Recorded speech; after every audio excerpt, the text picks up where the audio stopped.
I don't know, I feel like I have a pretty healthy relationship with the Lightlark series.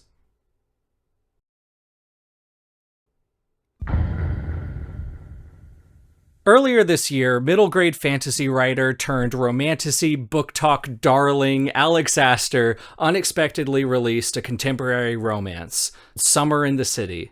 After certain events, I was completely uninterested in this book and had no desire to ever read it. But then I bought it anyways, mostly for the bit, but also because it was listed for cheap on Amazon as like used acceptable. So I was hoping someone had written in it or something, but no.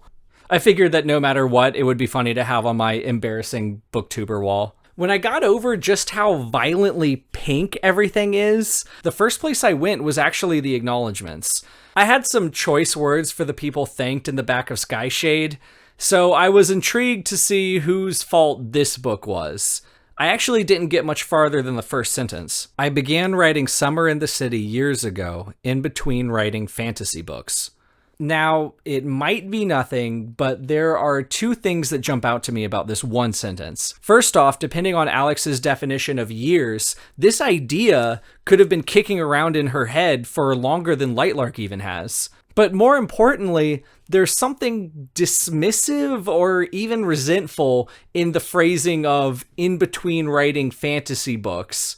The acknowledgements in the 3 Lightlark books that we have are thus far serviceable platitudes to the right people and otherwise full of assurances that Lightlark is this world that Alex has always wanted to make real, or whatever she says. But that level of excitement just isn't here in the back of Summer in the City. It's not in between writing the books that would make me a golly gee $1 trillion and get me on the news and make me booktok famous. It's in between writing fantasy books. So to get us started out, here is the jacket copy. 27-year-old screenwriter Elle has the chance of a lifetime to write a big-budget movie set in New York City. The only problem?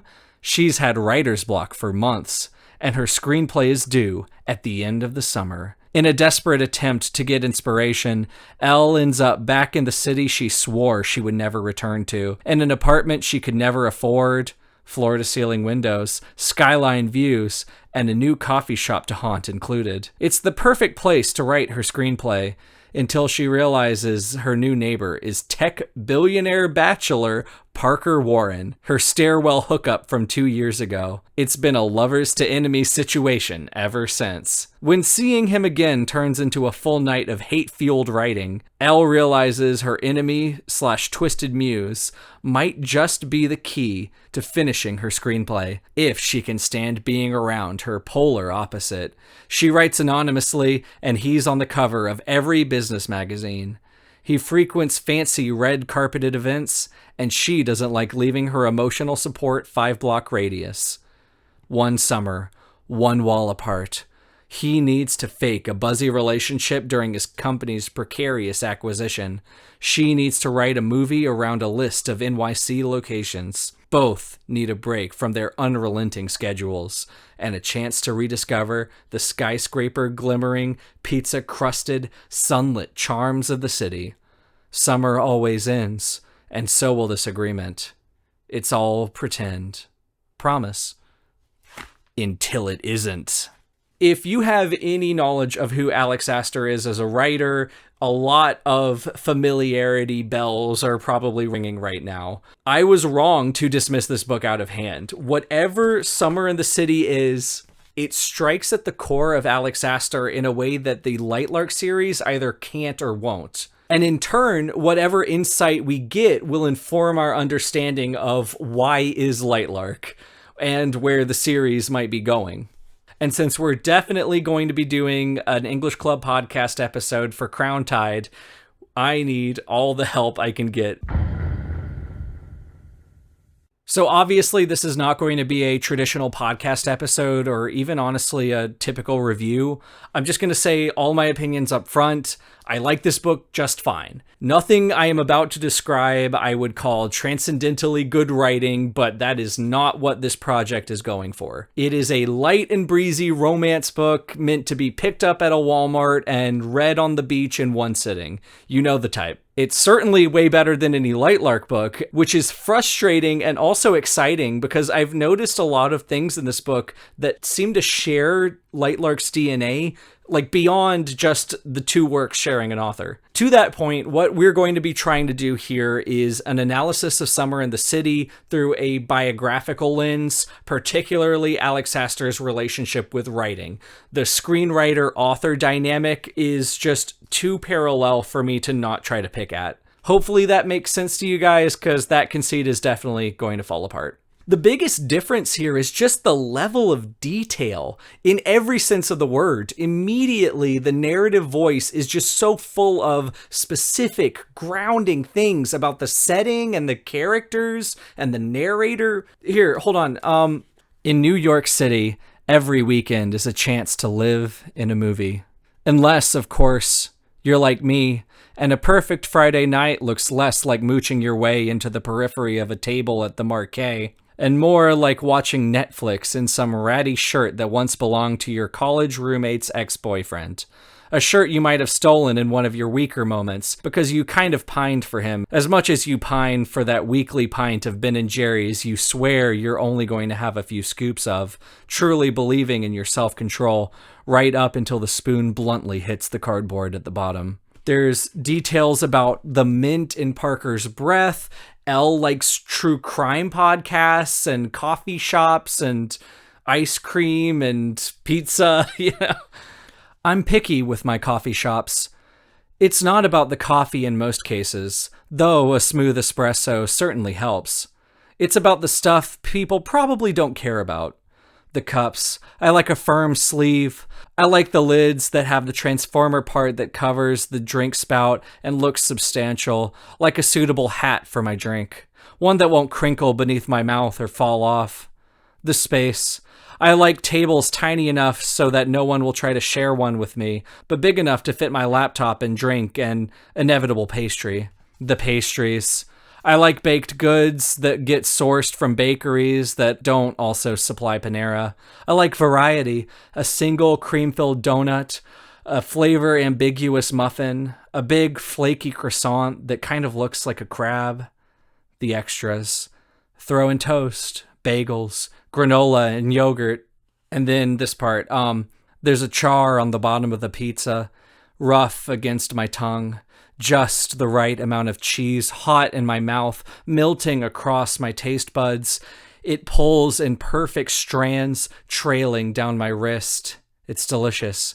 Full disclosure, I don't like Elle at all, honestly. She's naive, hypocritical, annoying, but boy, do I know people in real life who are like Elle, which makes her way more real to me than, say, Isla, for instance, who likes snakes and killing creeps and carving their hearts out. You get what I mean? And to get ahead of any potential counterpoints, I don't think this can be boiled down to some contemporary versus fantasy thing in terms of detail. Imagine if Isla had really particular tastes about tea, which come up in the Lightlark 1 tea leaf reading scene.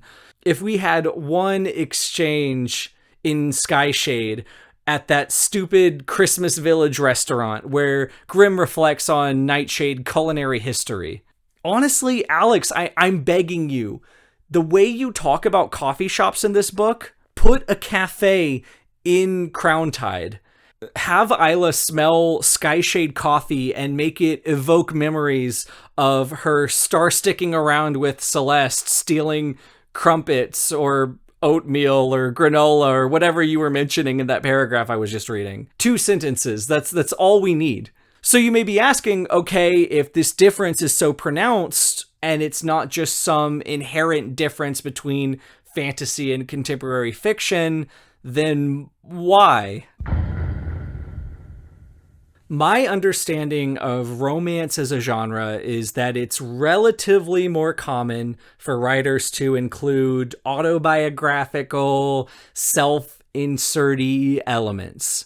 I want to make it clear that this is a completely neutral statement.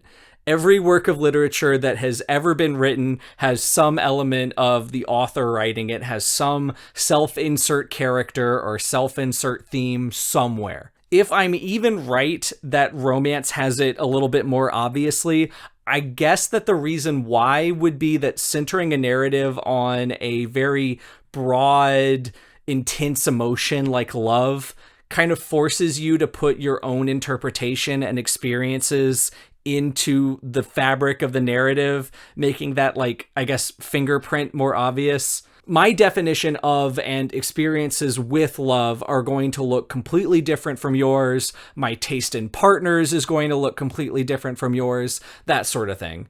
And honestly, I think it's more fun to imagine yourself in a sordid romance than some random person who is nothing like you. I bring all of this up not to bash romance or even this book itself, but because this point is my diving board to equate Elle with Alex Aster. I mean, I could leave it at Elle is an affluent, successful writer with Colombian heritage and aphantasia, but honestly, I don't think that goes deep enough.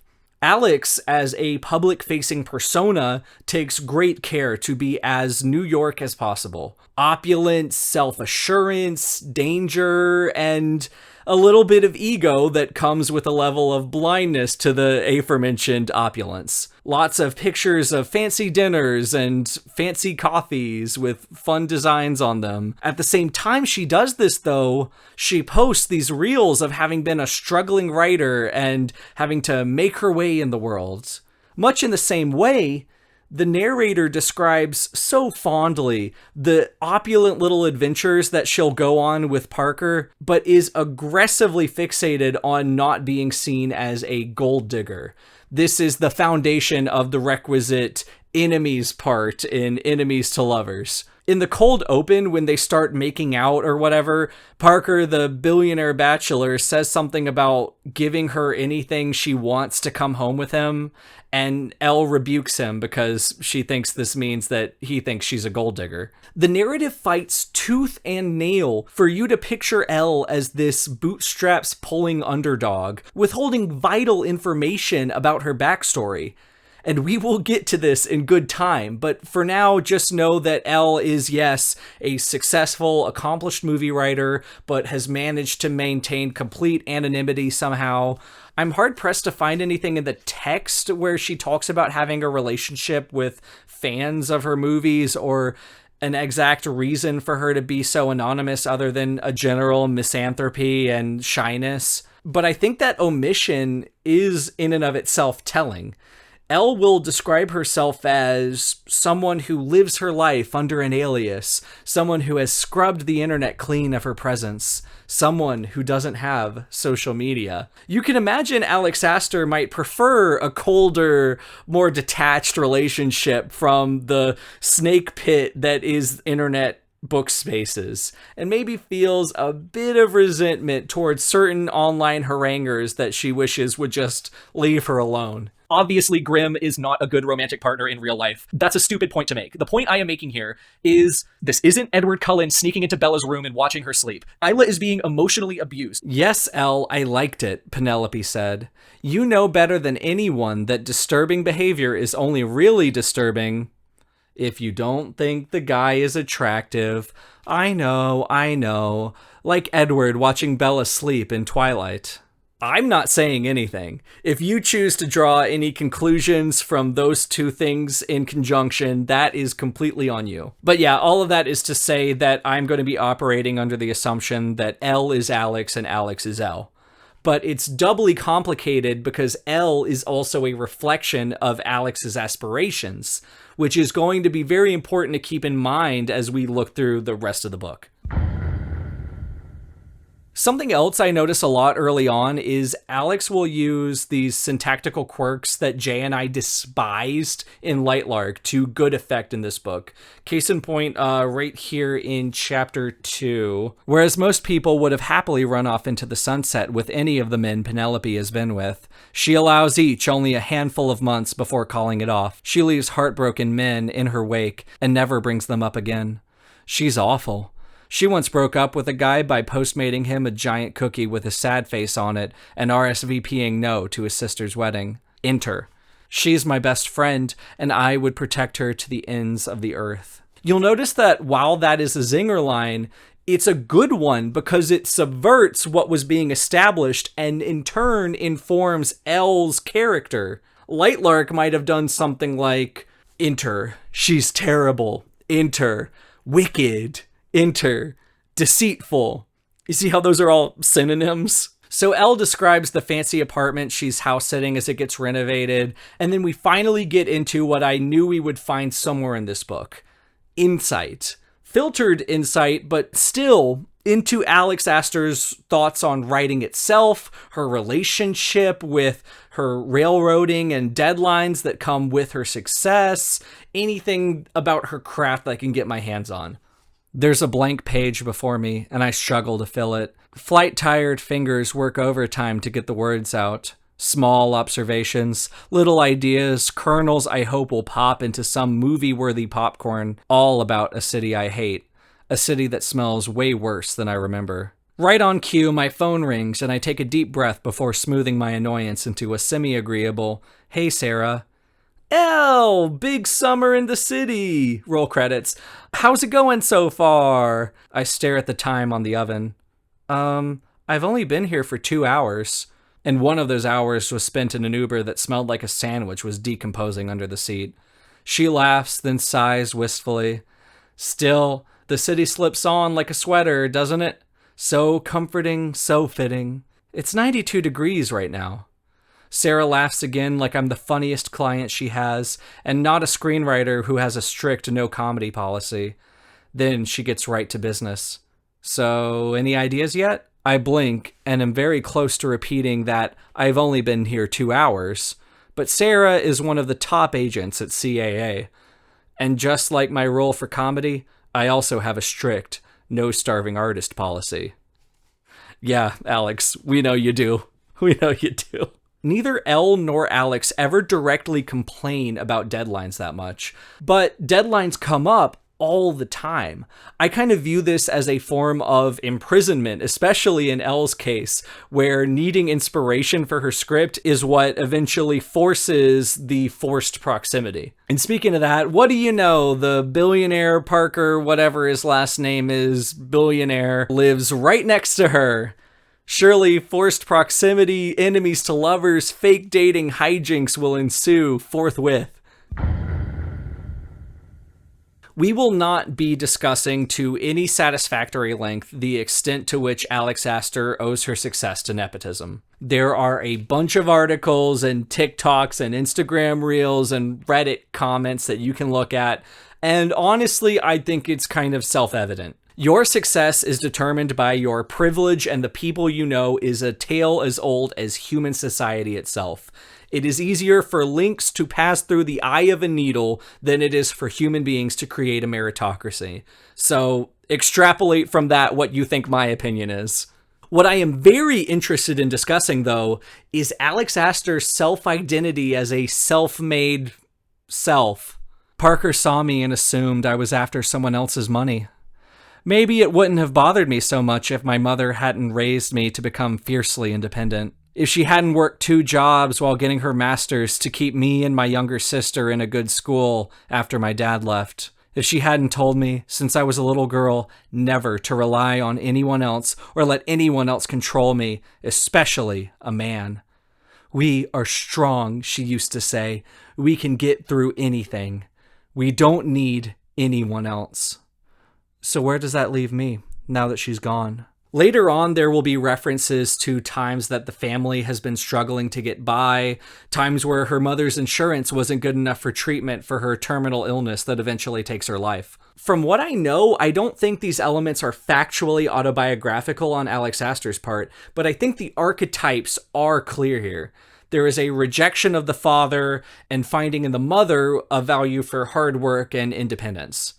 And you know what? Great for Elle. The frustrating paradox, though, is I think the sentiment is genuine in Alex Aster.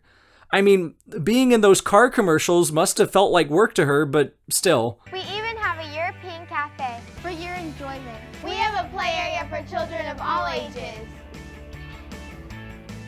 There's a desperate need to be seen as self-made and a refusal to acknowledge that she may in fact have had it easy. A point which may seem callous right now in reference to Elle, but you will see. This really pisses me off. For a lot of the rising action, all we know about Elle's apartment is that it's owned by the couple I'm house sitting for. I mean, I knew that it would be someone important, like it was going to be this Craigslist thing where it turns out that the billionaire boy's parents owned it or whatever, and that would be that meet cute. But nope, it is her sister's. Her millionaire sister who parties around the world, which will sound very, very familiar to anyone who has looked into Alex Aster's biography. This is so weird and evasive to me. Was the ideal reader of this book supposed to squeal with delight at the surprise? I guess it's all above board though, because her sister is also self-made too, or at least married rich because she came up from the same family, I guess. But to me, it feels less like a twist and more like lying by omission, which I guess is by definition what a twist is. But in the case of Elle, it feels like Elle and Alex are both ashamed to admit this. Why lie about it like you're a kid trying not to get into trouble? Wouldn't it be more aspirational and fun to present this from the get-go so we have more time for her to learn about her awesome rich sister who's really cool? So Elle and Parker have their second little meet cute where it appears as if Parker doesn't actually remember her from 2 years ago when they almost hooked up, and Elle treats him coldly. There's this funny refrain here that I think is an Easter egg for fans of Lightlark. You hate him. You hate him. You hate him. This is the exact refrain that Isla uses for Grimm in Nightbane. So Grimm endgame confirmed, I guess, unfortunately. I have no outline or plan, but this is catharsis. This is therapy. This is me turning my nebulous and stinging thoughts into physical shapes on a page, like pinning an emotion down and spreading it open, giving it an autopsy, studying its inner workings, stealing its color, draining it of its hurt and essence until it's harmless and dead. When I'm done, I have 10 pages, and I'm exhausted, my feelings wrung right out of me and spread onto the page. It's unusable, but at least it's something. At least I'm writing. I really hope this is autobiographical because this sounds so fun and so freeing. And it's a neat detail that Parker is framed as her anti-muse who keeps her motivated out of sheer hatred.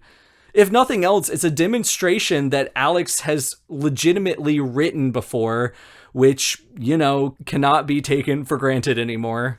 And then later on, Parker comes to Elle's door and asks her to be his date to a rich people party. Kind of like a fake dating trope. I just need arm candy and you need to be in the city to get inspiration for your movie kind of thing. There's a mutual exchange of value there.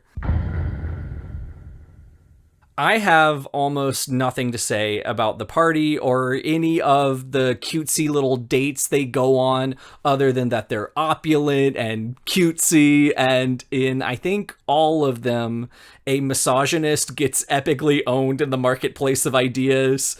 But there's this little detail given for a throwaway character, Edith, that I think is very interesting. Her smile is as radiant as the emeralds in the mines her family used to own in South America. I really hate that. I really hate that so much. I acknowledge that Edith cannot choose her parents, and it's good that she's a philanthropist now, or whatever the narrative says she is, but you don't have to use the blood and tears of oppressed people in emerald mines for your figurative language. You know what I mean?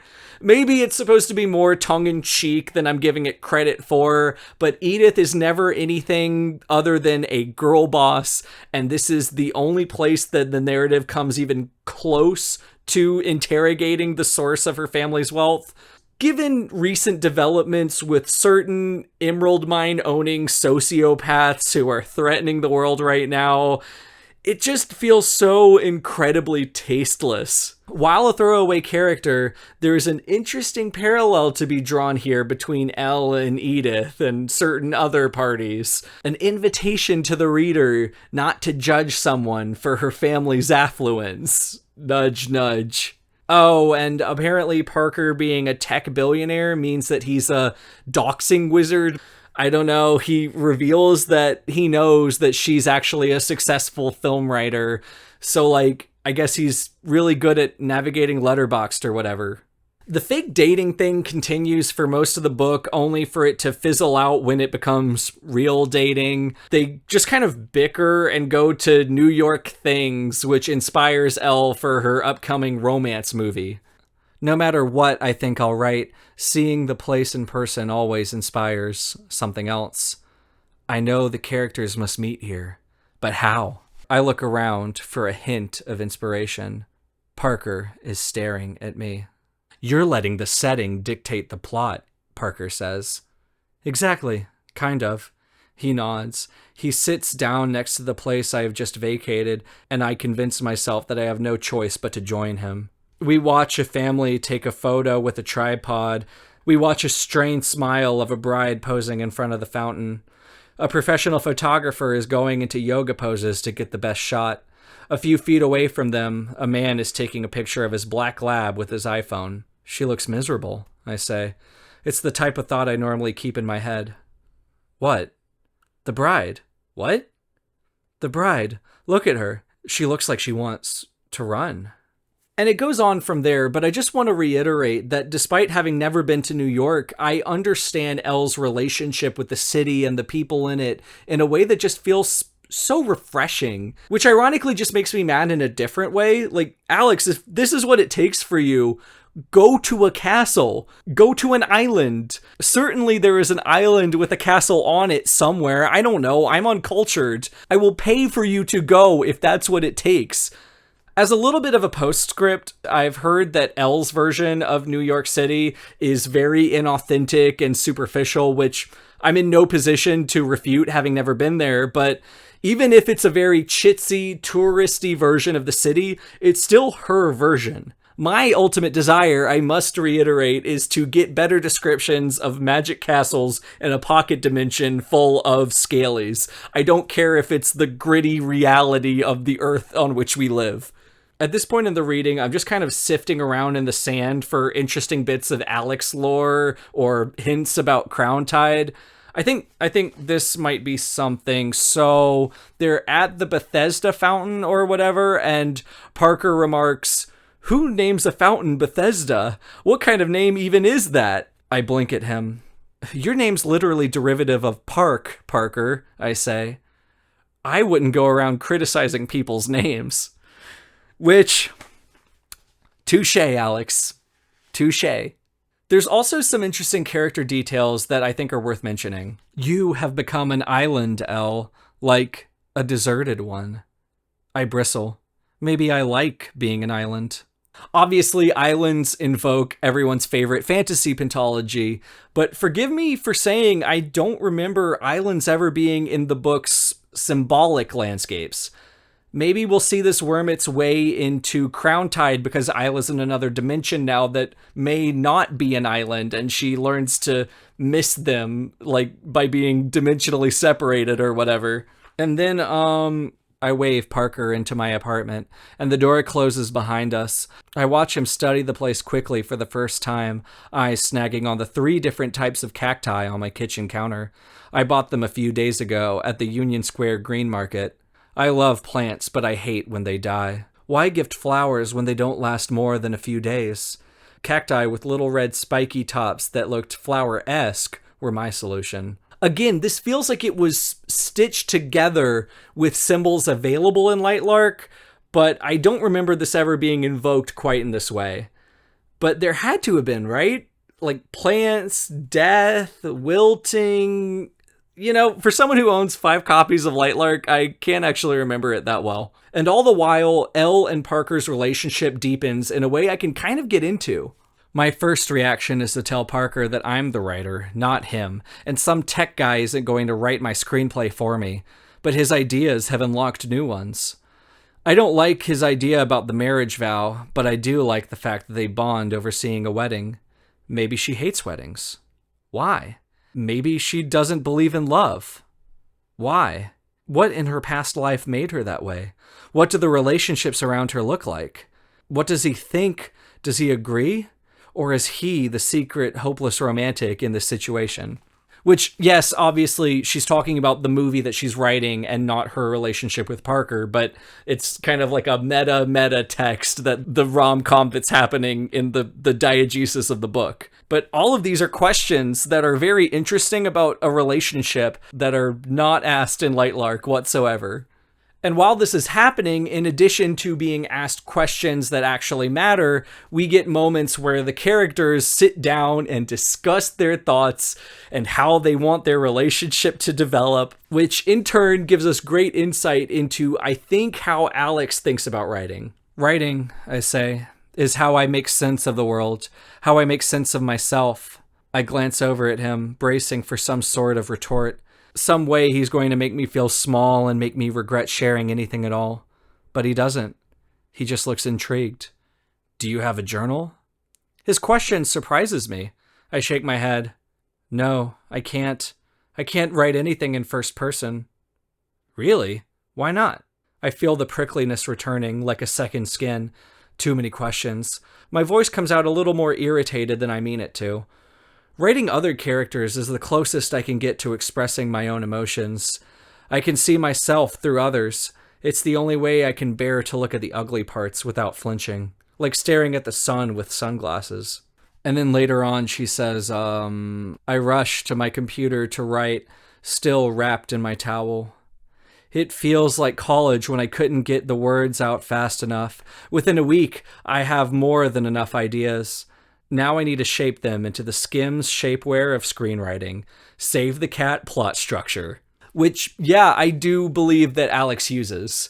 I think she goes crazy with the sticky notes and maybe loses a couple along the way, but intra-book plot structure, like high-level beats or whatever, aren't really something that I have a problem with in Lightlark. It's just, everything else. After some more angst and will they, won't they romance, there's what I believe is an invocation of the Place of Mirrors, maybe? Sometimes, locations in movies are ways to subtly show the progression of a relationship. If the characters are standing in here, they would be reflected everywhere, laid bare, nothing hidden between them. Maybe the actor can tell the protagonist how he feels here. Maybe she rejects him. Maybe this place becomes his own version of a horror House of Mirrors. I would love it if someone could correct me when I say that this thought isn't present in any description of Lightlark's Place of Mirrors. Because, I don't think there is, but it's right there. Reflected everywhere, laid bare, nothing hidden between them. This would be the perfect way to tie setting into moments where Isla's being reflective about her situation.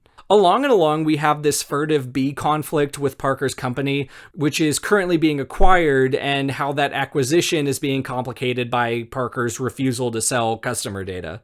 Which, I just have to say, even accounting for the fairy tale romance thing is completely naive. The last technology that was sold for the betterment of humanity was probably something from the BlackBerry 4 series, if I'm being generous. Every piece of hardware and software sold since 2007 exists solely to sell customer data. But I digress.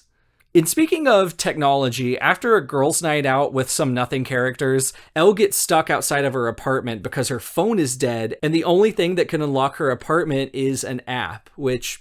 tell me that's not a real thing. That's terrible. But this is just an excuse for Elle to stay over at Parker's because he never sleeps.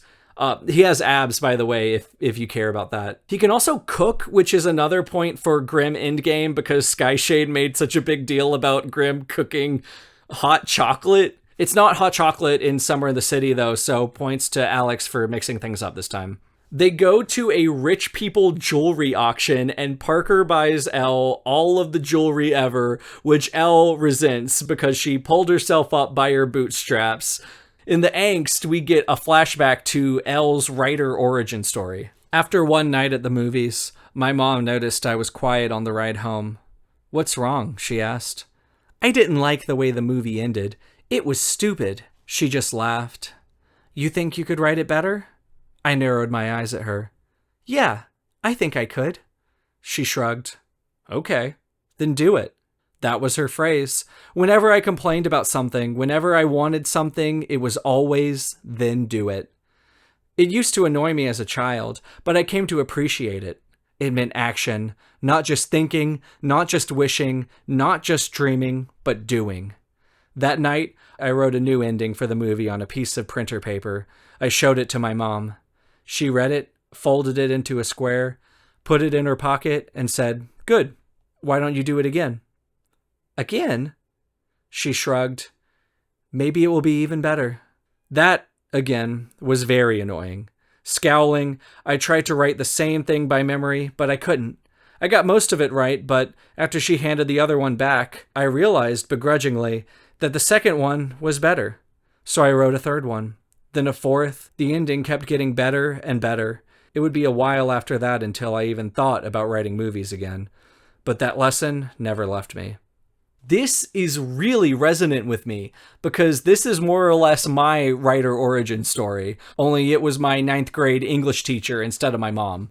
I'd end up going to boarding school the next year where I learned that no, I could not in fact write it better, but my teacher didn't know that. Oh, and turns out Parker knew that Elle was the same girl that he tried to hook up with in the stairwell, and they just never told each other that they knew this fact. I haven't mentioned it very often, but Elle spends a good amount of time on the phone, mostly with her little California friend, Penelope. They're not worth summarizing, but I don't hate these scenes. Usually we're learning something about Parker or his company or the media, or at least shooting the shit in a way that's entertaining. But they really got my attention because this is all I wanted from Skyers in Skyshade. These scenes prove that Aster can handle transformative, non-physical colloquies, which is all that writing to your dead friend with a magic feather is at the end of the day. Imagine if Isla had carried around a little notebook and had conversations with Celeste over text. It would have built up Celeste so much and maybe could have made the "it's actually my great-great-grandmother who's now a necromancer" thing actually work. Maybe. So with things like the phone and the specific details and the fact that Elle feels like a human and the settings, let's zoom out for just a second, because if the ability is there, then why aren't we seeing it in Lightlark? The way I see it, there are two options to this. Either Alex doesn't have time or Alex doesn't care. What I'd prefer to believe right now is option one, that Alex doesn't have time. Mostly because I don't want to be cynical about it, but also because oppressive deadlines and a plot that's more handed to her feels very true to what I understand of Lightlark's publication schedule. Which, aside from being tight, has ballooned to 5 planned books and that weird Grim Oro double feature that I don't really get. It's easy to imagine how trapped you could feel in this situation, regardless of how lucrative it is for you. Which I allow would make you feel like the victim and even defensive when people envy you. So Elle's favorite coffee shop discontinued her favorite scone, only for Parker to buy the chain and re-continue it. But Elle can't be bought because she's a rugged individualist who pulls those bootstraps. But maybe it's not so bad though, because Parker is also a rugged individualist. You see, he came from a poor family, and he actually doesn't have a lot of money. Most of his cash is tied up in company stock and real estate. But somehow, I think that makes him all the richer. The growing up poor thing is incidentally why he knows how to cook, allegedly, which I think is kind of weird. Like, I don't know, I feel like rich people cook for themselves at least sometimes. In this moment of intimacy over their shared origins in poverty, Elle tips over Aster's entire hand. So if not books, why screenwriting? It's a fair question. There are several types of writing. Sorry, I just think that's funny. The first thing I ever wrote creatively was an alternate ending to a movie. Then, after that, I got really into reading and started to write chapters that I thought might turn into books. I pause. I haven't told anyone this before. I'm anonymous. It's not like I've done any interviews. Parker is waiting, interested. I can't see images clearly in my head when I read. It's called aphantasia, or I've heard it referred to as mind blind. I didn't even know other people could see full-on movies in their head when they read until my sister told me. When I learned that, I knew the only way I would be able to see my writing was to have it be made into movies. So I started writing screenplays. Parker looks far too fascinated. And the first time you actually saw your story, it was one of the best moments of my life. This is yet another big moment for me, and it offers a sort of sweet reading to Alex Aster's really annoying tendency to overblow the fact that someone bought the filming rights to her books, which is something that happens to any book that achieves even a moderate level of success in traditional publishing, and most of the time it never turns into anything. Maybe Alex does just childishly want to see her ideas on the big screen. Maybe she's ended up writing novels because screenwriting was too hard to break into. I don't really think that's why she posts all those Instagram reels and TikToks, but it's a nice thought. Then there's some more romantic beats, which culminates in them going to the last remnants of the old growth forests that used to be all of New York City, which I didn't know was a thing. That sounds pretty cool. Elle's also really excited about this. I look at the last remnant of the original untouched forest and feel sad, then relieved that at least a tiny piece of it is still here. Then I feel a surprising surge of peace. Forests are dead plants feeding new ones. Forests are proof that nothing dies forever. Beautiful. Maybe the nature-loving island crown can have a moment in an urban area in Skyshade where she feels similarly uneasy and find hope in new things growing out of the darkness. I mean, you may need to cut out a couple sections of Isla riding around on her pet leopard and cutting the hearts out of perverts, but all art requires great sacrifice at the end of the day. The week goes by in a blur. I'm in the coffee shop every morning with a latte and my favorite pastry at my favorite table. Parker's ownership has some perks, and not just for me. New flavors are added to the menu, more baked goods, outdoor seating becomes available. I've broken into my story, and it's like I can't write the words fast enough. This is my favorite part of the screenplay, where it feels like I've fallen into it. I'm at its mercy. I stay up late and wake up early in the morning just to fold myself back into the story. I crave it like a drug. I live it like a second life. My normal anxieties fade away. It's like meditation, being so singularly focused on one thing. This is the point when I usually go long stretches of time without leaving my apartment. When Penelope usually has to feed me vegetables and point out that I haven't had any water that day. It's the part where my laptop dies because I've been so buried in my pages that I missed all the alerts telling me about low power. My screenplays swallow my life for months at a time. I'll let the writing process detail speak for itself, but it's very interesting to me that Miss Bootstraps gives up all her reservations about Parker's money the second she can benefit from it and she can write it off as being a net good for society. Like with the charity ball they go to or whatever it is, where Parker gives whatever charity Elle wants, all the money ever, which makes her so happy that they go have sex about it afterwards. It's fine. There's a lot of consent, which I always appreciate, but I mean, it's a romance book sex scene, so you know what you're in for. Their carnal delights continue until they have to go to this art gala where they meet Elle's father. Dun dun dun. I have a lot of very unorganized, very nebulous thoughts about Aster's interpretation of fatherhood. To get to the quick stuff first, there are so many father issues on display in Summer in the City that Isla's father is almost certainly alive, and I'm gonna bet that he comes back as an antagonistic or at least frictional force by the end of the series. Just calling it here. Elle's father is the CEO of one of the biggest pharmaceutical companies in the world. He is a fathomlessly rich billionaire womanizer with all the money ever. So sit with that for a second. Elle's dad is a billionaire. Yes, there's some hand-waving about how he left his wife and children destitute, but when people normally say, my dad up and left one day when I was young, they don't follow it up with, to go become a big pharma CEO. Your sister said that you write movie reviews online, and not even for a big outlet, he laughs. I knew you had to have had someone supporting you in LA. If it wasn't me. He looks at Parker. Now I know who. I can almost feel the anger coming off of Parker in waves, but I'm grateful he doesn't say a word. Contradicting him would mean telling him my secret. There are a million things I want to say to my father, but he doesn't deserve any of them. Bye, Dad, I say. I'd like to say it's nice to see you, but it never has been. I turn. To my back, he says, after everything I've done for you, this is the thanks I get? Everything he's done for me. I'm so tempted to let the dam break, to let it all come spilling out, but I would be the only one who drowns. He doesn't care enough to hurt. So I keep walking. I can feel Parker looking at me as we walk out of the members-only club. I don't look back. I manage to keep all the tears in until I'm in the car, and then I face the window and let them fall. Your father is David Salazar, Parker says. We're in his apartment. I'm sitting on the couch staring at the floor. I nod.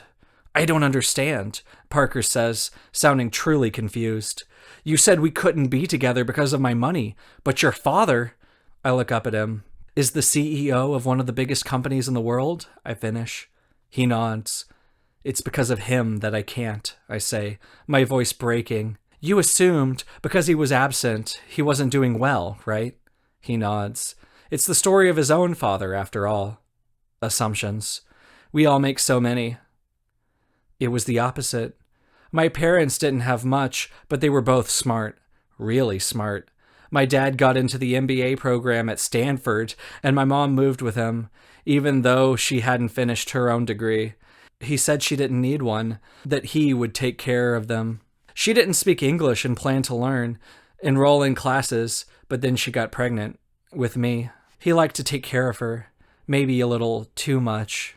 When they first met, he found out driving stressed her out, so he would take her everywhere herself. She let her license expire. Then, when they moved here, caring slowly turned into control. First it was, oh, you don't have to learn English. I can speak it for the both of us. Then it was, I'll be in charge of the money. I'm the one with the MBA. He got a great job in Silicon Valley, and the more he made, the more Mom relied on him. One day, she realized she relied on him for everything. She later goes on to say that her parents eventually separate and that her mother refused child support out of bootstrap pulling pride or whatever. Forget the obvious metatext for a second. Speaking completely diegetically, this level of cognitive dissonance about Elle's upbringing is insane to me. You are not self-made, Elle. I don't think anyone is, to be clear, but especially not you. Even before Elle's dad was a big pharma CEO or whatever he became, even when he was still with Elle's mom, he was in the MBA program at Stanford. I'm not trying to do like a shitlib check your privilege owned in the marketplace of ideas thing or whatever. This is just not a rags to riches story. Elle's dad will then disappear from the book, only for him to go to the media and find out that Elle is the secret movie writer and then take credit for her success, which sounds familiar. It's interesting to me that Elle sublimates all of her anger to her father in this case, and not the online haranguers that call her a Nepo baby. But what are you gonna do, I guess? There's about 100 pages left of this, but the dad thing is such a bombshell that very little of it matters in comparison. Elle goes back to California for a while to have even more writing success, only to come back to New York City to buy this townhouse that she'd always wanted with her own money this time. Parker owns it, of course, and when she walks in, it's full of photographs of their time together when they were fake dating, which is terrifying because so much time has passed.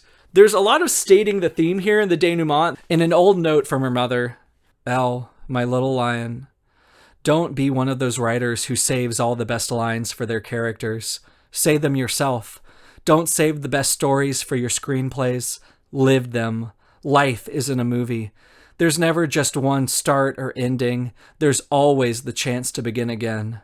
My biggest regret is not giving myself new beginnings.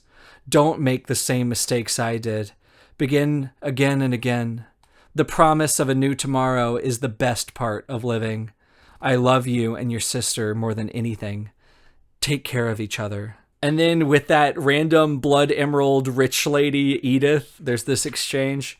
Edith Adelaide. She's one of the main donors for the organization I'm involved with to raise money for arts programs. There's a question I've been wanting to ask her for a while. It seems rude, but she's an upfront person. It spills out of me. How do you deal with it? With what, darling? With people always assuming your husband was the one who made the fortune. With people assuming you have all of this. I motion around the apartment. Because of an inheritance, and not because you were one of the first people to invest in internet companies. Yes, internet companies. What's a .com bubble? Which is funny, because by definition, her inheritance is what gave her her money. But I digress. There's more to this. She tilts her head.